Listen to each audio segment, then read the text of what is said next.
Hey, I'm Alex Radcliffe from Board Game Co. and today I'm reviewing Draft and Write Records from Inside Up Games. Draft and Write Records is a, well, like it says already, verb and verb kind of a game. It's a draft and write game, which you're going to be drafting cards and then writing the results of the cards you draft onto your player sheet over here so you can build the best possible band before the game runs out, before a game end is triggered, and hopefully win in this game. Now, this is a prototype, all rules components subject to change. Various things over here are definitely very component-based, including, not component-based, very prototype-based, including there'll be additional mats, there'll be additional things, the box size is going to be different, all the things very, very much prototype. As well as that, this is a Kickstarter. There'll be a link down below so you can go ahead and check that out if you want to, and then past that, let's go ahead and dive into this game. This is a game in which you are building out a band. You're going to be building out your band primarily by drafting cards, and then game end is going to be triggered by one of a few possible options. You can either trigger endgame when you can no longer actually mark anything down. You have too many failed opportunities to mark something down where you can't use any cards in your hand, or too many scandals perhaps, then you'll go ahead and eventually trigger endgame by running out over there, and then you'll score everything up. Alternatively, once your band is filled, these are your band spots over here, once they are entirely filled, that will also trigger endgame. Or alternatively, once you go ahead and mark off your 6th bonus, you're going to have a bunch of bonuses in the game, these bonus cards over here, either your personal private bonus or alternatively the publicly available bonuses. Once you mark off 6 bonuses, you'll go ahead and trigger endgame. And in case you're wondering how you get 6 bonuses if there's only 4, these will be refilling as the game goes. But that's how you end the game. How do you actually play the game? Well, you're going to have a hand of cards. A hand of cards over here that you're going to be drafting from. What you're going to do is you're going to take a look at your hand and then figure out what opportunities you want to choose and where you want to add them to your board. So for example, maybe I want to go ahead and grab this guy over here and add it to my board. And the reason for this guy, the reason for I want to take this one over here, this is going to be a band member. It's going to be a backup sound crew over here, production crew. We're going to go ahead and mark off a 4 in one of these boxes, a little 4 over there. And then we're going to go ahead and mark off the colors of the various areas on that person. Those are his specialties. Those are the areas he's good at, and we're going to try to find synergies for that. Part of the reason I chose this over here is if you look at this card over here, this card rewards me for having backstage crew with a total star power of at least 12. And since I have 4 backstage crew, I want to average at least a 3-star power or higher if I want to go ahead and achieve that goal before other players do. And so that's why I went ahead and chose that. We pass the card on. We draw 4 more cards, not really drawing, we get past 4 more cards. I'm just over here by myself, so we'll do that over there. And we go ahead and take a look at this hand. And again, we have a few options. We have 1 crew over here. This is only a 1 over there, which is only going to be 1 point. That star power also translates into points over there, which we have to be mindful of. But past that, I think I'm going to go ahead and I will go ahead and choose this one over here. I'm going to go ahead and mark off on this box over here. I'm going to cross that off. And then on this box, as we hit those interlinking spots over there, once I start getting the other spots, we're going to get the bonuses in between those spots, which will be helpful. But again, why did I choose this card? Well, this goal over here rewards me for having all the 5 things on the left-hand side of this grid marked off. So great, we got that. That's our card. Let's take another look at the next 3 cards we got past. And we have these over here. So we have a star power 4, which is certainly not bad over there. We have these opportunities over here, which are not bad. By the way, this also rewards us for getting one of those as well, which is not bad. But past that, I think we're going to go ahead. Let's grab that star power 4. Maybe it's the wrong move, maybe it's the right move. But we're going to go ahead and mark it off in our grid, putting that there, and then again circling the various colors that there are. Now, some of the spots on your band are currently locked by these cash symbols, and you can't actually get your hands on them until you unlock those by earning cash elsewhere. So let's go ahead and continue this process, marking that off over there, and pass the hand, taking 2 cards this time. And the last card will be discarded. But this one over here, let's grab this, because this, again, we can go ahead and mark off the left side of the grid, starting to work towards that bonus in the center. And then we go ahead and mark this off, and we've just earned a 2 times multiplier, which will show you how that plays out shortly. This gets discarded, and that was round 1. Ta-da! That was week 1. Week 1 is done. And now we're going to go ahead and look at the bonuses one at a time, checking out to see if anyone caught them. Early game, usually the first round, it's very hard to get a bonus. It's possible, but harder. Anyone earn this one? Nope, no one has a full line left. No one has a full star power of 12 on their backstage crew. And no one has 3 backstage crew with at least a purple and a yellow synergy. And then no one has these 2s over here. And my personal private goal is I have to have the 4 bonus, which you get from this grid over here, which I have not earned. So let's go and continue to another round and continue showing us how this plays. And we'll go through any of the things that we don't cover in this next round. So just one more round and we'll figure it out. So 5 cards over here. We have, again, our backstage crew. We have a backstage crew over here. These are lower numbers, though, and I don't know. We could use our star power to double that into a 4, but I'd rather double a 4 or 5 into an 8 or a 10, personally. So we could continue this process over here, where we're taking things from this. So I'm going to go ahead and grab that. We're going to mark off this. Now over here, because we marked that off, we also earn this bonus over here, which means we're going to go look over here and pick one of those to get. And because of the fact that we want that 4 times bonus, I think we're going to go ahead and choose, let's choose this one over here. So we're going to mark off this spot over here so we can start earning that 4 times bonus for our own private goal. We're going to go ahead and draft 4 more cards. Take a look what we got.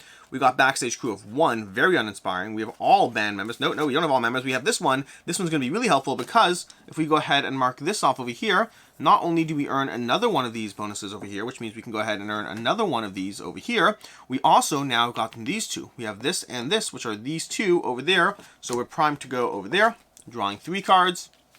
And we have these all the same type over here. We're going to grab this one just because it literally is the highest, and we're going to use our 2 times bonus. We're going to cross off our 2 times bonus to make that an 8. Let me take a look actually. Do we want to choose a different one? No, we're going to stick with this one over here. So we're going to choose this one over here. That's going to make this an 8 because we double that. But we also have to mark off our synergies, which in this case, yellow to purple is not a synergy, unfortunately, but yellow to yellow is a synergy. So we'll draw that line and show you how that works. We have a purple on this side, and then finally we have a red on this side. And that's what we have there. And because we have synergy unlocked, because we got that yellow synergy, we're going to look at the yellow row over here and mark off one of these bonuses, which can be used somewhere else as well. Let's go ahead and mark off, let's go ahead and mark off this one over here, which is going to start the process of getting us some record labels up here as well. So we're going to go ahead and mark this off because of that bonus in that track, and these will earn us cascading points as we go. And then lastly, let's go ahead and draw 2 more cards and continue the last round. Ooh, look at that, perfect, beautiful timing. Oh, so we could either, oh my gosh, this is a tough one. No, we already used our 2 times bonus, so the 2 times bonus won't help us, so we're going to do this. If we had our 2 times bonus, we could take this backstage crew and make it into an 8, and 8 plus 4 is 12, giving us that, but instead we're going to take this over here, which is going to give us that, which is going to give us that, which is going to give us that. That's the bus route over there, so we're going to go start the process of moving along this pathway. We're going to move over here along that path over there. We're starting to go on tour, but then additionally, we took this over here. Additionally, we've now earned this bonus over here. And that is basically going to be round 2. Now again, we'll go through the end of round checkup or whatnot, and we'll see that if you look at this over here, we've now earned this side bonus. So we earned that entire side bonus. We're going to get 12 points, but additionally, we're going to get that marker over there because of the fact that whenever you earn the bonuses, you're going to earn what's on the top there. So we're going to move further along our tour, which will give us another one of these records over there. We've earned that bonus. No one has a star power of 12. No one has this, and I do have that. No bonus in that one. That's going to be another 4 points. So we're going to mark off 12 and 4. You're going to repeat the process until eventually one of the 3 endgame triggers happens. And new bonus cards will be drawn, by the way. You're going to repeat the process until one of the 3 endgame triggers happens. Either you run out of spots to place things. For example, let's say you have your star members and you only have certain types of bands. So say if you don't have band spots available and you only have band members of that type in your hand, you won't be able to actually mark anything down. You'll have to mark a failure mark over there. That can happen in a few different areas. It's not that common, but it does happen. Once you achieve 12 bonuses, you're going to go 6 bonuses. You're going to go ahead and trigger endgame at that point. Alternatively, once you fill in your entire band, you'll trigger that as well. Now going back to the sheets over here, just a few quick recaps. This record over here, these are only earned via bonuses you get by checking off various things along the way. But over here, this spot over here, you're going to earn the multiplication of this times this. The number of singles you have, the number of hit records you have, you're going to earn the multiplication of those, but they're earning you bonuses along the way. You can also go on tour, which certain spots will require you to use money to unlock the next spot, but you can earn points as well as bonuses for going on tour. This spot over here is going to be from synergies. As you fill up your band spots, you'll eventually have more and more synergies. And each time you have a synergy, you'll mark off a bonus of that color, triggering both point bonuses as well as certain bonuses in these paths over here. On this path over here, you're going to start earning more and more bonuses as you check everything off, and these will be related to bonuses all across the board. And then up here, you'll also earn bonuses as you get full rows and columns, and again, chunks of bonuses as well as points, as well as the 3 and 4 times multiplier.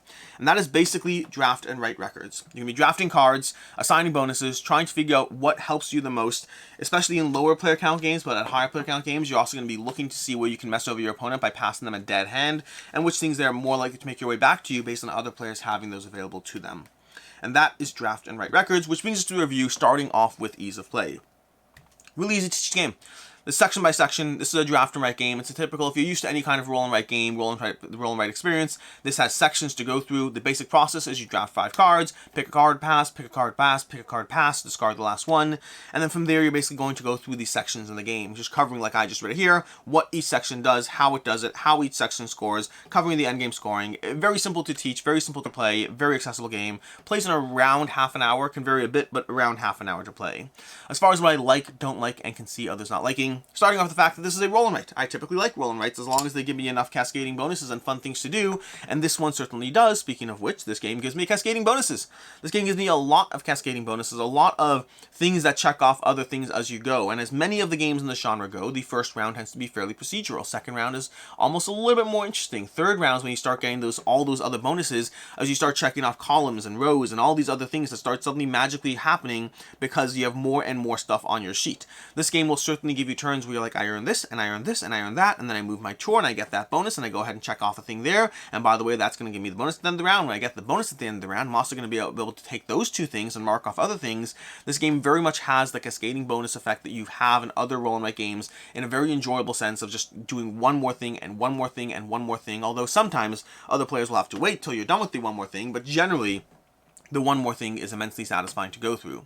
And then 2 players as well, by the way, and this is true for multiple player counts, but 2 players as well I find to be a delightfully strategic game of messing over your opponent as you figure out what helps them and hurts them and trying to draft accordingly. Being able to have that one-on-one interaction of a hand of cards being passed back and forth and seeing which things you can afford to keep, which things you are more likely to pass over back to you. I think at 2 players this game is actually my favorite player count from what I've played so far, just because of the very nature of watching them and seeing what they need and what they do. Now this is true at all player counts, but I find it's most true at 2 player counts as far as the extra level of not just paying attention to your own board, but paying a lot of attention to their board and how they're playing it out. And there's lots of different options as far as the various ways you're going to go ahead and pursue this game. I've done multiple things in this game, from going a full-on rule tour as much as possible, to doing this whole checkbox here, to going high on the band. There's a ton of ways this game can play out and end, especially as based even just the score. The endgame score is going to be vastly different depending on what type of endgame is pursued, and how quickly that endgame comes to play. You can try to pursue a quick game in which you try to get as many bonuses as quickly as possible and not really caring about the full giant picture of everything else going on, or you can try to pick a lane and fully fill it out. If you go ahead to this box over here up top and you manage to fill out every single thing, you're going to get a ton of bonuses, a ton of points, and it'll be tremendously satisfying to get that done. But also it's a lot of work. And so what you pursue in this game, where you pursue things, this game gives you multiple pathways and different options as far as what you want to do. And the objectives keep everything interesting. We have a giant deck full of objectives. This whole deck is just chock full of objectives as far as different things, different little goals to go for, and you have a ton of variability to them. So every game is going to play out a little different in terms of the reasons you're incentivized to pursue one pathway versus another, and that's going to determine what you draft in your starting hand, in your subsequent hand, how your board develops. The objectives from public to private give you an absolute ton of things to focus on to keep this game continuously interesting. As far as what I don't like, starting off with the fact that there's not a ton of variety to the core experience itself.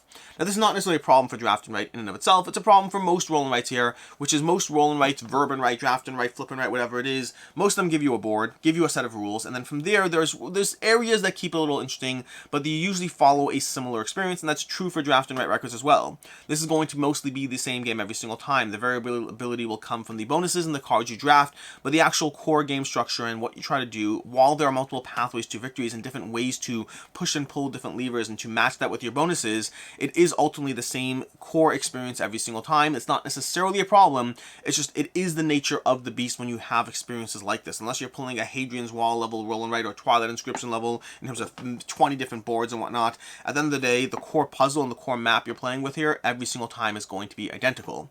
And secondly, and this is something that I know they're working on already from speaking to them, but if the game doesn't end on time, meaning if you run out of cards in this deck, if you go through this entire deck over here, the process they have currently to keep the game running for another round while it triggers, I don't currently love. It's not heavily worth going into. It basically involves you going through your discard, shuffling it all up, and redistribute them. But I'd say that right now, if the game does not end in the normal, 5 or less rounds that it can end in, and most of the time it does end in under 5 rounds, but if it does drag a little bit, you can find yourself in an anticlimactic endgame. This is a very important point to note. This is a prototype. That anticlimactic endgame is something that I know they're aware of and I know they're working on because I've talked with them about it, and so hopefully that won't be a problem in the final game. As far as what I can see, and also the anticlimactic endgame only happens like 1 out of maybe 8 games or something. As far as I can see, others not liking, first of all, the theme. This is a big problem in general. Music-themed games have not historically done that great in the board game space, and I'm curious to see whether this is the one that changes that. I don't know when or what or why. I like the game, but honestly, the theme itself doesn't overly pull me in either. I am not heavily a musically themed person. I like the game despite the theme and not because of the theme. But yeah, as far as that goes, theme is music theme, which may or may not work for you. Secondly, is this game can turn into denial in the drafting, especially in a two-player game. Which for me, I like that aspect. I like the aspect of having denial involved in your drafting. To me, drafting thrives when it's not just about what I want, but about what I'm handing you. And this game definitely has that. And so the problem with that, though, is while I like that, you may not like the fact that, especially at lower player counts, someone might sit there and just take the thing that you want to deny you from having the thing that you want, and that just might be frustrating. And then lastly, this is like many roll and writes, this is going to reward repeat plays. People who have played this game multiple times, people who know what they're doing with the engine, will be able to optimize a little better around how the game goes, and you may find yourself at a strategic disadvantage against people who have played this game multiple times more than you have. As far as final thoughts and rating, I really like drafting my records. I really enjoy this game. This game gives me all the Ganshun clever vibes that I typically enjoy, but it really manages to hit those combos just hard in terms of the amount you can get done on a single turn, the amount you can have done in terms of being able to cascade one thing into another, and then also when you get to the end of the round, sometimes you get to the end of the round, you start achieving a bonus, you mark off another thing, so you mark off another thing, and then you manage to get this bonus because you marked off that thing, which means you mark off 2 more things. This game very much has that delightful cascading bonus thing that I love in my roll and write games, and it does so particularly well. And it does so in a way that has made me compelled to continue to dive into it. And like I said, I enjoy it at multiple player counts, but 2 and 3 in particular. 2 being my favorite player count so far, 3 still being solid. 4, once you get to 4, you're not really seeing your hand much, and so your initial hand, so you just have a kind of procedural draft and whatnot. But overall, I've enjoyed this game at multiple player counts. I've enjoyed this game with multiple strategies. I've enjoyed seeing the different bonuses and engaging with those. I don't know what else is going to be in the Kickstarter, what extra options they have, I don't know. But overall, I've really enjoyed Draft and Write Records as far as being another solid game in the get fun things as you continue to draft. And plus it has drafting, my favorite game mechanic. I neglected to mention that, but it has drafting and I really like drafting. So overall, I like the game a lot. For me, this is a 4 out of 5. It's another solid game in the genre of roll and writes that let you do multiple things and give you a lot of fun stuff to go through and just give you a delightfully entertaining experience in a short and accessible time frame. As far as other game recommendations, both of these in the combo-tastic category. First of all, Ganshun Clever, which I've mentioned multiple times. That's pretty clever. Ganshun Clever is a game that, to me, almost pioneered the cascading bonuses of the roll and write genre, giving you a ton of ways to, well, go ahead and get that, which will get you that, which will get you that, and mark off that and get that at the same time. And then Three Sisters from Motor City Games. Three Sisters from Motor City Games. That's another roll and write game that is just absolutely delightful in terms of drafting dice from a pool and being able to use those to grow your garden in different ways and choose the different sections. And again, combo-tastic goodness. Things happen as you go through the game. In any case, and until next time, I'm Alex Ratcliffe from Board Game Co. I hope you enjoyed this video. And as always, I hope you have a good one.